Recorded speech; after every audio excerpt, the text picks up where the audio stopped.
Welcome to our first episode of Pathways to Success, where we feature the students and alumni of Compton Unified School District. Every month we share stories about the Compton Unified School District turnaround, stories about our students' academic accomplishments, and stories about the Compton Unified School District team that works hard to support our students. This month, we sit down with student leaders to discuss the presidential election. It's been a while since a presidential election has generated so much excitement and anxiety. Meet Ariana Pula, a popular and highly successful student at Centennial High School. Ariana is also the first girl to be selected to a statewide all-star game. And today we're going to show off Compton Unified's tremendous success getting technology into our schools.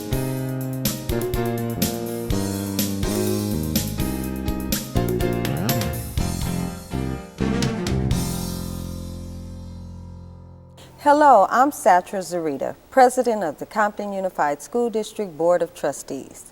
Today we kick off our show with a lively conversation with some of our high school scholars about a topic that is generating considerable discussion all over the country, the recent presidential election. The presidential campaign exposed many of the challenges we face in this country. And after the results, there were protests on many college and high school campuses, including a few here in Compton. I want to ask our students what they thought of the election and why they believe there has been such an emotional reaction by young people. Let's start over here. First, tell us your name and what school you attend and what grade you're in. My name is Destiny Torres. I'm a 12th grader, and I go to Centennial High School. Destiny Torres. My name is Ariana Pula. I'm a senior at Centennial High School. Ariana Pula. My name is Mariah Henry. I go to Dominguez High School, and I'm a senior. Mariah Henry. My name is Nicholas Hoxie, and I go to Compton High, and I'm a junior. Nicholas Hoxie. My name is Vanessa Felix, and I'm a senior at Compton High. Vanessa Felix. My name is Avery Davis, and I'm a senior at Centennial High. Avery Davis. What do you guys think about walking out? Were you considering walking out of school because of the results of this election? It wasn't to that extreme. That extreme? Yeah. And you ladies? I feel like I was considering a sort of protest, but I didn't want it to interfere with my education at all. So I wasn't gonna walk out of school. But definitely, like a lot of the protests that happened in like LA and all that stuff, I would have went to them if I could have, because I feel like my voice needed to be heard. Well, that's extremely responsible of you to consider your education, because there are many ways to protest. You don't necessarily have to walk out of school, right? And walking out of school is not a very positive idea, because the more knowledge you have, the better you can protect yourself against these type of situations. And you learn alternative ways to express yourself. I have an English teacher. She once in a while she would talk about it before the election, and she brought up the idea of kids walking out, but then she also gave us alternatives for that. She said walking out is not the best idea, because not only is it a crime, but it affects your education. That's great. And you? In my opinion, I thought walking out was a ridiculous idea. I'm not going to walk out and let it affect my schooling. I'm not going to miss out on a lecture or a lesson what is walking out going to do? It's not going to stop them from becoming president.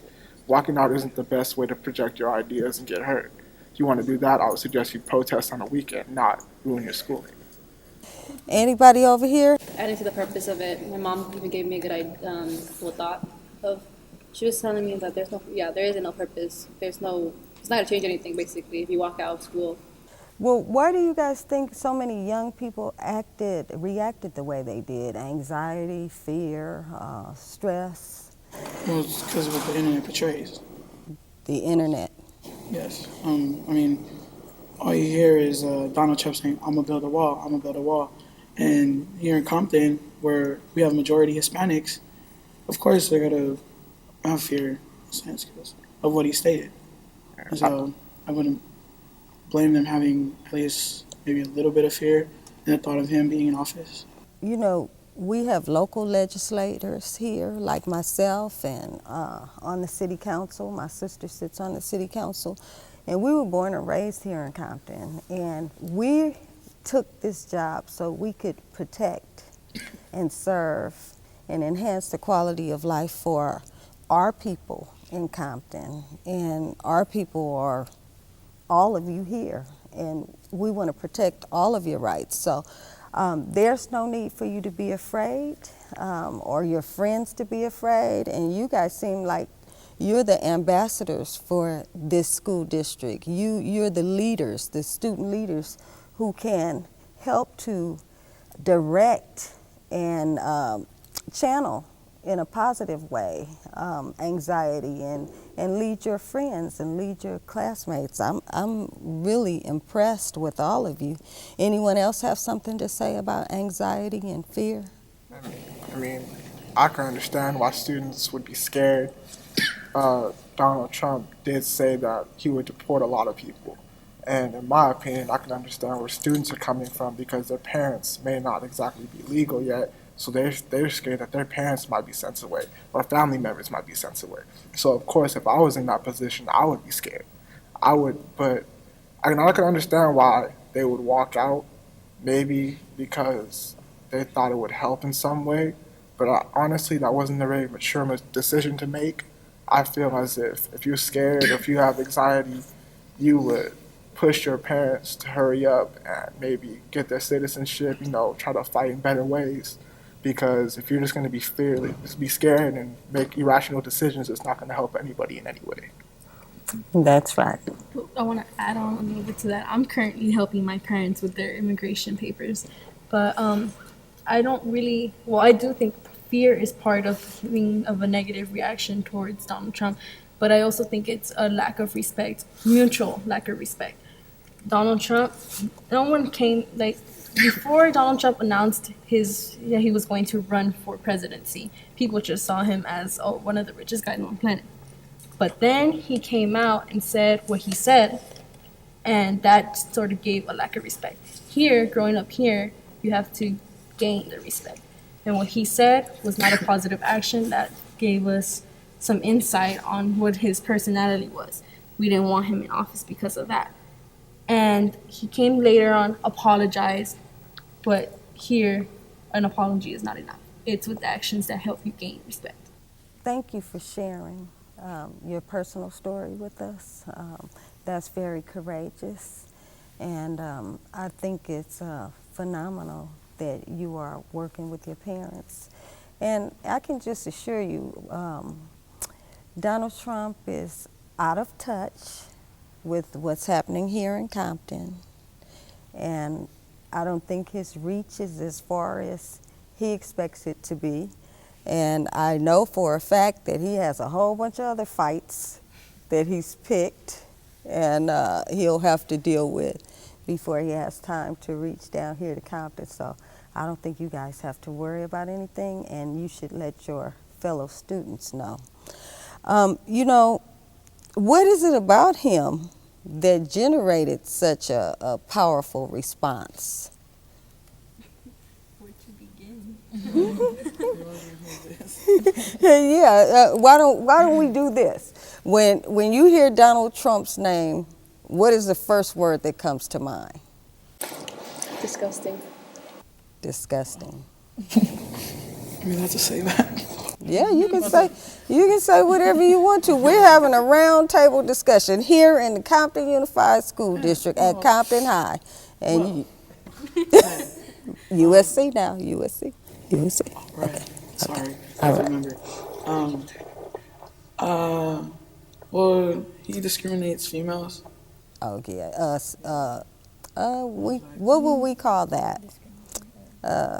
Sexist pig, or yeah, we could say that.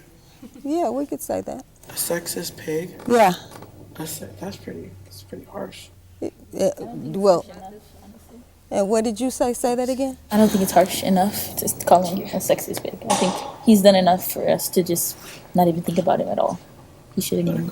Yeah. Not just the females. I mean, he also stated inappropriate comments about special needs people, and veterans too. And I was like, So you might think despicable, huh? yeah, it's a disgrace. Okay, And there we I go. gotta state horrible comments on people you're trying to basically govern and rule. Gain their trust. Exactly.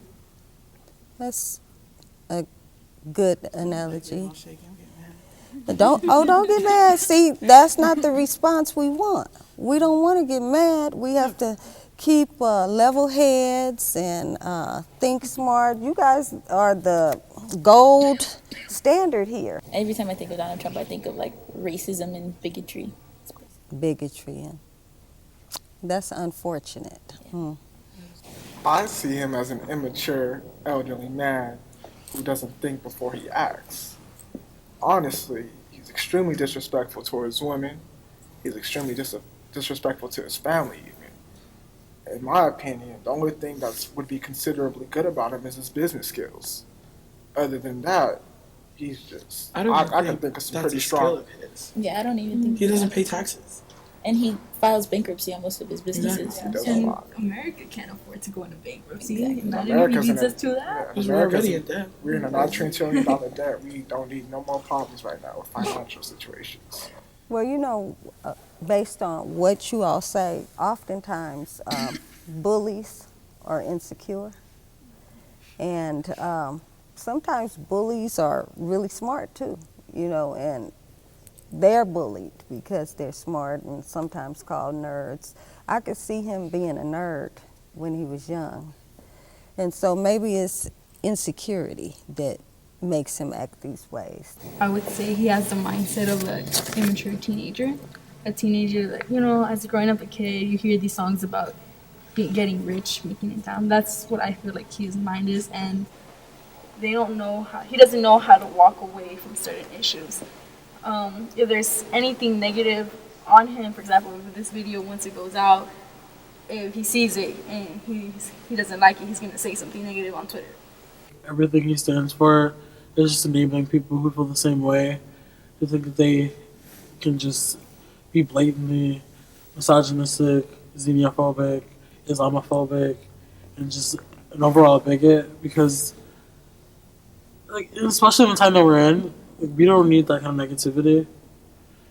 Like, there's people who are literally fighting for the right to live, and like, there's people who are scared to live the way they live. And that shouldn't like be a problem. I don't think that needs to be something that we should fear in our president.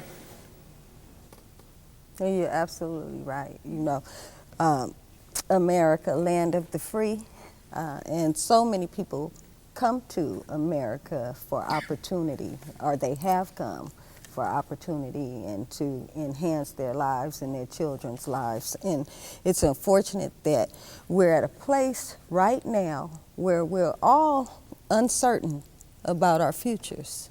I don't think we have anything to worry about, and that's really why I wanted to have this conversation today.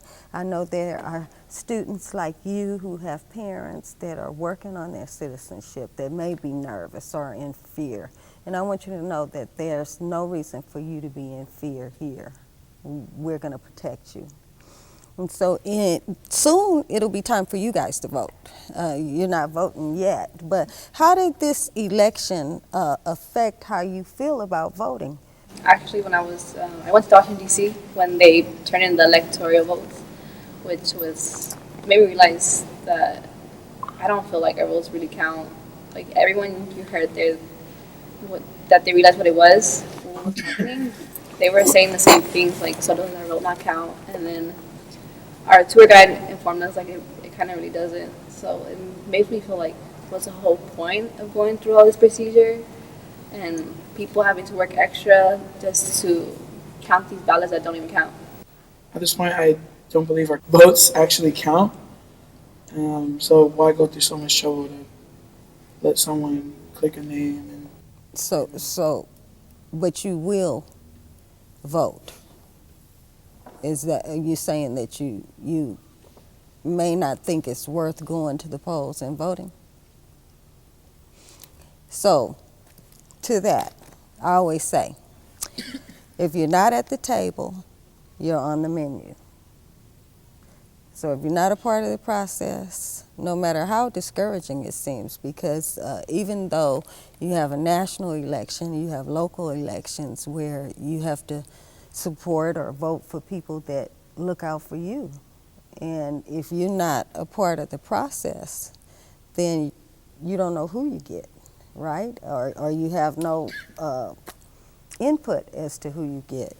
So, You don't have a right to complain. say it again, girl. You don't have a right to complain if you're not a part of the process. So that means, how did that make you feel? I feel like the electoral college is kind of ridiculous. I feel like it's an outdated system. Yeah, but it disheartens me because Hillary Clinton did win the popular vote and then she lost the electoral votes. It makes really no sense because the majority of America wanted Hillary Clinton to be president. Like over 1 million people wanted her to be president. I'm still going to vote. I still want my vote to count, but I think that we need to do some serious refining on the way that we do vote. On the way that we do things. There's a couple sayings that I like to go by, and one of them being a closed mouth doesn't get fed. So I feel like if I don't vote, I'm not going to get what I want in return. So I'm going to vote still, but like everybody else, I feel like the electoral college is ridiculous. It's outdated. Like myself, I honestly wanted Bernie Sanders to be president, and when he dropped out, I wanted it to be Hillary.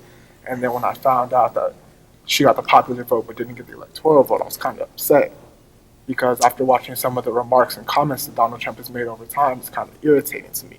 Kind of irks my soul, honestly. I don't know how I feel about it. Even watching him apologize, and like someone said earlier, an apology isn't enough. It's what your actions do. So, honestly, I'm waiting to see how this plays out. We got another 4 years to deal with this man. And unless he's getting impeached, which is highly unlikely, so we got to deal with it. Well, you know, my daughter, most of you millennials were Bernie Sanders. That was your candidate, and I like Bernie Sanders. The thing about Bernie Sanders that I thought, all of those great things, the everybody going to college, everybody having medical care, everybody having everything, fabulous. But how do you pay for it? You know, so just seemed a little bit unrealistic. So, you know, when you go to the polls, when you do start voting, you have to think about those kind of things. It's like the kid in 5th grade that wants to be the president and says, we're going to have pizza every Friday. And not one Friday does the pizza truck pull up, you know, so you have to be careful about people making false promises. And not necessarily false promises, but yes, exactly. Thank you. Promises that can't be kept. Because it wasn't that they didn't want to do it or they promised something that they didn't intend to do, but you just can't keep those promises. Not everything is possible. Right. I don't think the electoral college is necessary, but since we do have it, I think your vote does count because your popular votes decide where the electoral college's votes go. For example, California gets 55 electoral votes. Majority of the people here voted for Hillary Clinton by a landslide. So that's why our 55 votes went to Hillary, and those helped her a lot.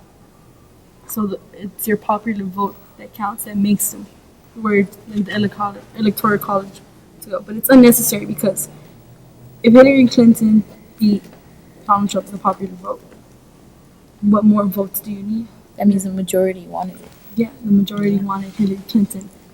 Just touching on what you said about Bernie Sanders. Also, Bernie Sanders, he's been fighting for black rights since 1963, which is something that I really appreciate. And like with other candidates, even with Hillary, like Hillary was a great candidate, but she hasn't been doing it as much, especially with the fact that before she announced she was running as presidency, she was actually anti-gay, but you know, you have to move past that, considering that she's a Democratic Party. And she changed her mind. True. The times change, so she changed along with it, and that's a positive sign from her. That is a good. That's what presidents should do. They should always be moving with the times, and that's the problem that Donald Trump has. And so that's why it's important that each of you look into the camera and give Donald Trump a bit of advice, something that you think could help him turnaround. Of course, it's going to take a lot more than just us talking, just like just saying you're sorry isn't enough.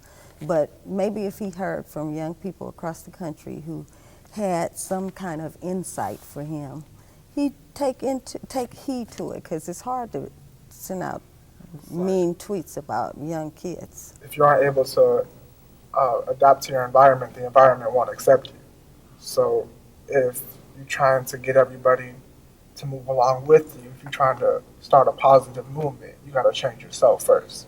You can't be negative or disrespectful. You have to be positive and open to change. You can't just be so cold on some subjects and hot on others. You have to be neutral. You have to be able to have an open mind for discussion. That's great. It's like look at the man in the mirror first. As we all know, he has money, a lot of it, and so why not put it into good use, like funding education or something useful for the youth. Just learn to respect people, because if you really want people to believe that you have great ideas, it doesn't start off with ignorant things. It starts off with respecting others. To earn respect, you have to give respect. I just think that you need to be a lot more open-minded about what you're, basically everything that's going to happen with your administration. Starting off with, like, even though you have a majority, well, everybody in your cabinet is Republican, I think that you should maybe try to get influences from liberal political leaders, and just get advice from everybody. That way you can make decisions that everybody in America is going to want to listen to and adhere to. If he wants people to respect him and see him as a good leader, then he should set a good example. For example, pay your taxes and have plans for everything. He says he wants to take out Obamacare, but he doesn't have anything to substitute it with. So if he doesn't have a plan for it, there's no point in taking it out, because Obamacare, even though there's some negative sides to it, there's a lot more positive sides in it. That's great. And you? I would have to say, like, my piece of advice to them would be that to remember that change doesn't come from hate. So that if he wants to change America so badly, he can't do it by hating so many marginalized groups. That we all have to stand together, as a people at the end of the day. And see how we started at a lot of negative. And to end with your positive thoughts and ideas and advice for him, I think was therapeutic. What do you guys think? What do you think about this conversation? Did you enjoy it? I feel optimistic a little bit. You feel optimistic? If he listens to people. So, I think that kind of concludes our roundtable. I have thoroughly enjoyed being in your company. Thank you all for being here. It was a pleasure. Thank you. Thank you. This has certainly been a fascinating conversation, one that I hope will continue at our schools. If nothing else, perhaps the election will motivate our young people to get involved, certainly by registering to vote and voting, and beyond that, getting involved in your schools and your community to be the change you want to see in the world.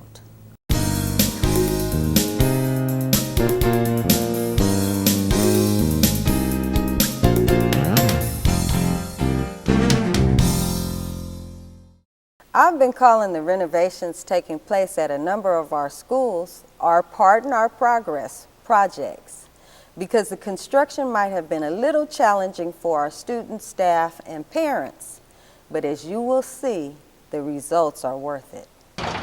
Nearly all our projects have been completed, from field projects here, concrete, roof repairs, other school sites. We also have fencing, plumbing, heating, and they're all pretty much done. Field projects are being maintained by the contractor for the next few months to ensure that they were installed properly. It's just created a whole new climate among all the school sites. The district invested over $38 million in all the projects. That's a combination of nearly all of it from state funds and some district contributions to ensure that we completed projects At this particular school site, Longfellow Elementary is one of the elementary schools that had the most work done. We've had the entire backfield redone, 2 baseball fields added, asphalt nearly throughout the entire campus, and concrete redone on all the walkways to the classrooms. And this school is actually 100% complete, with the exception of the fields being maintained by the contractors for the next few months. At this point in time, all the projects are complete 100% with the exception of Roosevelt Middle School. The district recently got approval from the Department of State Architects for the installation of lights that'll go and provide lighting at night for our tracks there and fields for soccer. And so because that project required state approval, it takes longer to get completed. The new fields and facilities aren't just for our students and their families. Everyone in Compton can take advantage of these facilities. Just contact us to make arrangements.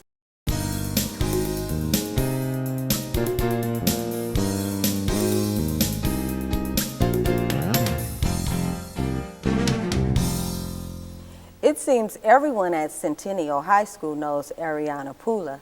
She's one of the most popular and also one of the top students academically at that school. But recently, Ariana was also recognized by the state when she was selected to play on the Plays and Grades All-Star football team, making her the first girl to be recognized for this honor. Hello, my name is Ariana Pula. I'm a senior at Centennial High School, and I am ASB president.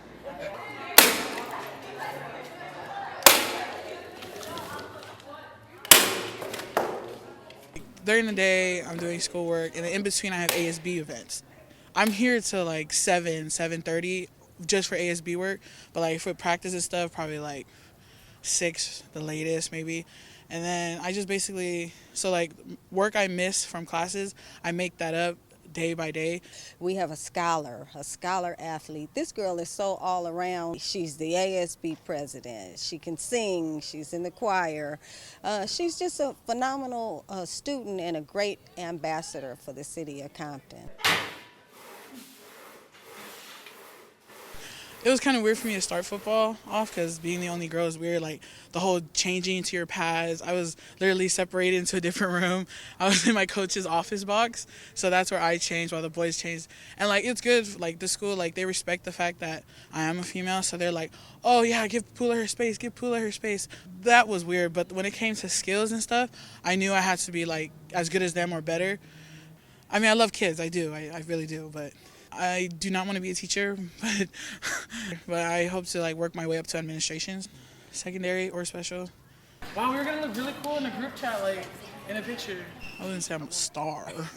I think it's because of my mom, her being a teacher at my school. Oh, it's Miss Pula. Oh, that's Pula's daughter, so it's Pula. So it's like Pula, Pula, Pula. Oh goodness. I think that's where it comes from. All the success she's have done is because of all of us. Everyone here helps in, they know how busy she is, how much work she does here and there. So everyone pitches in and everyone takes part in her growth of being a successful athlete and also a scholar. I was told that I've made the Plays and Grades section all-star team for football. There's like a certain GPA you should have, and it's an all-star game from like regions. Honestly, I feel truly blessed for them to give me this opportunity, and I just hope I do good at the game.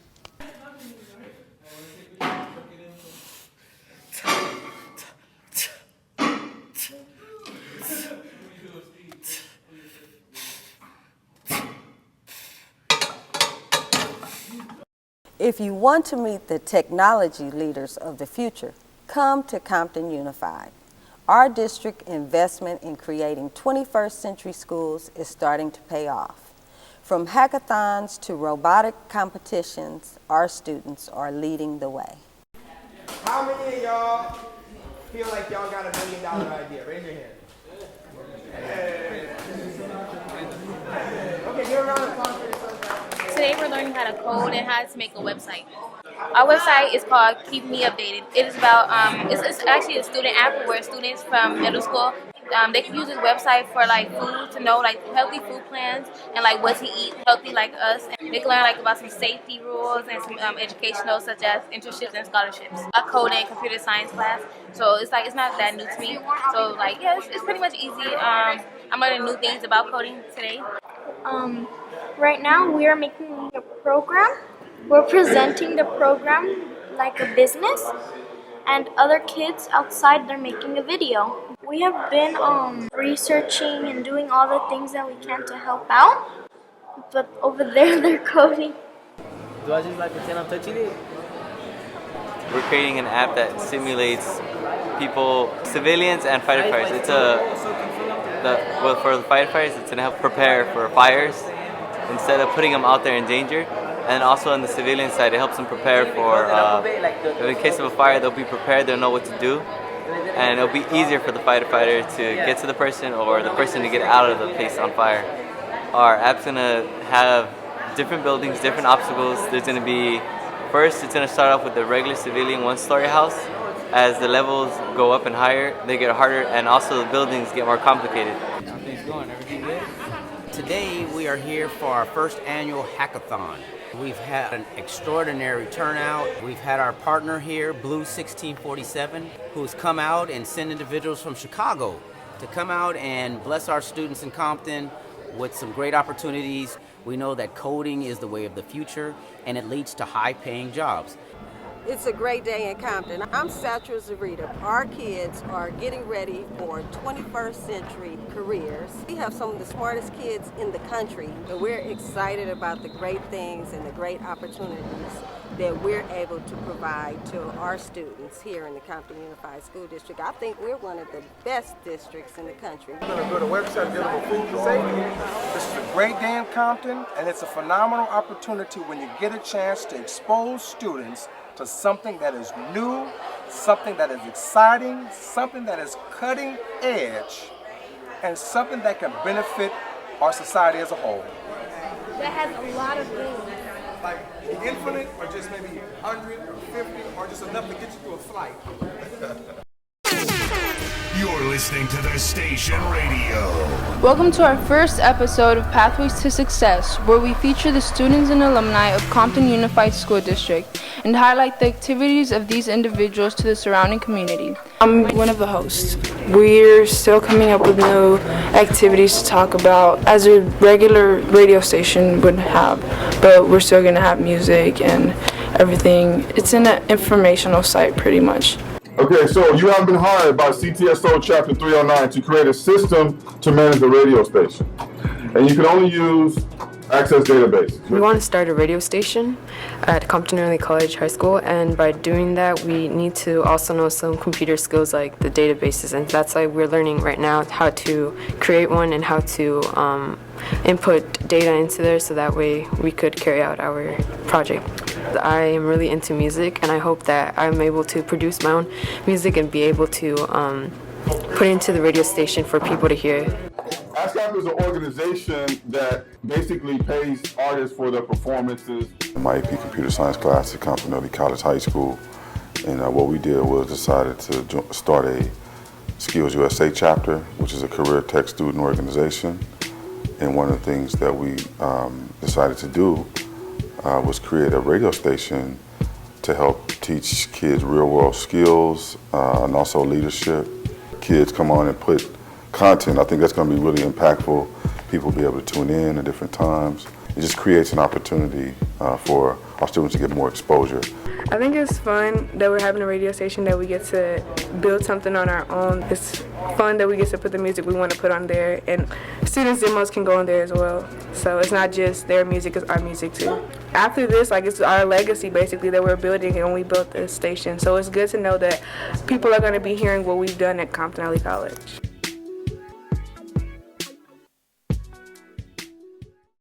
We could not provide these kinds of programs without the support of our partners. Partners like Apple and Google.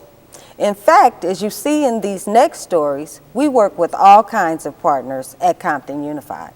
All the police departments will come in here and this would be where the dispatchers sit, and back there is where all the commanders would sit. My favorite part of this event today is the truck because we got inside and we got to see how they work and the U.S. Marshals and stuff, and we got to see the camera and see everything, and we got to write our names on the wall in the truck. The United States Marshals have come to do a show and tell. We did this last month at Roosevelt Elementary School. Today we're at Lincoln Elementary School, and I think it's a great chance for our students to get to know federal agencies in a way that they have never seen them before, up close and personal, other than just seeing the movies. We're not alone in doing this job. We've brought a number of presenters from our agency to kind of describe what our agency is and push the positive message of staying in school, being responsible, and being good students. Our role as part of the federal government law enforcement family is to make our community safer, and that starts with the kids. We're here for Career Day and for community outreach to show kids about alternative career opportunities and to establish positive relationships with law enforcement. It opens up their mind and it piques their curiosity. I see them interacting with the marshals, I see them interacting with the United States Attorney, and then they even come up to me and ask me questions. It's a great way to reach young minds early on and give them that exposure to get them thinking in the right direction. How do you feel now about a career in law enforcement? Is that something you might consider? Yes, when I grow up, I would like to be a lawyer.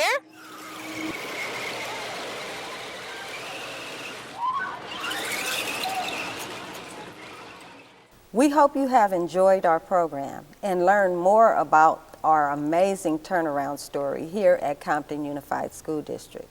Before we say goodbye, we're going to hear from a group of our graduating seniors at Dominguez High School who have recently received their college acceptance letters. I'm Satra Zarita. Remember, it's a great day in Compton. Kai, where you at? Get point if you don't, and you short so you can get in the middle. All right, over here. Stacy, don't move, don't move. So these are our top performing students, and they've already received the 4-year college acceptance letters. So we're really happy for them so that they can plan early and get a head start for when college starts, they'll be ready.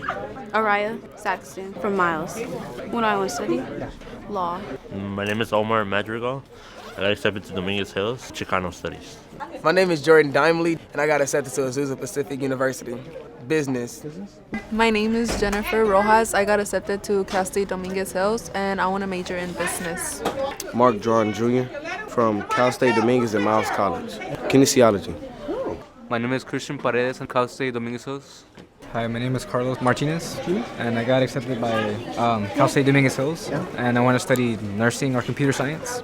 Clarissa Rodriguez, Humboldt and Pomona, landscape architecture. Stephanie Morales, and I got accepted to Fullerton, and I want to major in business. My name is Amanda Terrell, Cal State East Bay. I want to study biochem. Vanessa Martinez, and I've been accepted to Cal State Fullerton. I want to study computer science. Kai Jackson, Humboldt State, Florida AMU, and University of Sioux Falls. Sports medicine. Unity, Gaeta, Cal State Dominguez Hills. Education. Liliana Hernandez, Cal State Dominguez Hills. Nursing. Wendy Gomez. I got accepted to Humboldt State, zoology. Hi, I'm Manila Watts. Phil Lander Smith, kinesiology.